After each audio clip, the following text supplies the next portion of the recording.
Hello everyone! For today's video vlog, we are trying this product Lambena, kung yun ba ang tamang pronunciation niya.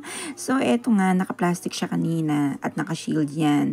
So merong direction for use, meron ding sheets. So ayan, tatanggalin ko yung takip pero iaamuyin ko sana kaso naka-shield pa pala. Sorry naman. So may naka-ready rin akong mangkok steamer dito para mag-open pores ang ating face. Ayan, para mas madali siyang effective. So, ayan, ipahid na natin siya kamada-kamada. So, si Papa hindi na siya lagyan pa daw natin siya sa face. Ayan. Ginawa na akong clown. Ayan, ilagay na natin yung sheets paper para dumikit siya.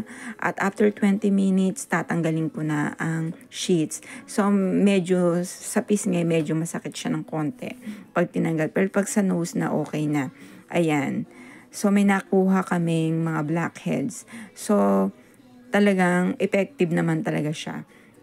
So, syempre, yung ginagawa ni Mamay, dapat gawin din ni Papay. At dahil game naman si Papay sa aking mga ginagawa sa aking content, ayan, itatry din niya yung Lambena. So, pinahid na nga niya sa pisngi. Dinigit yung sheets. Ayan, so after 20 minutes, tatanggalin din niya kung may nakuha siyang blackheads. So, alam ko kasi konti lang yung blackheads sa kanyang nose. So, ayan, makikita nyo, may nakuha din siya. So, parang lalong finish yung nose niya, except na sa akin kasi mas madami. Yaks talaga sa akin. So, ayan. It's perfect. Ayun. So, kung maire-rate ko siya, 1 to 10 is 8. Kasi nga, hindi naman nakukuha yung mga whiteheads, diba? So, ayan. Ito yung sa akin. Ito naman yung kay Papay.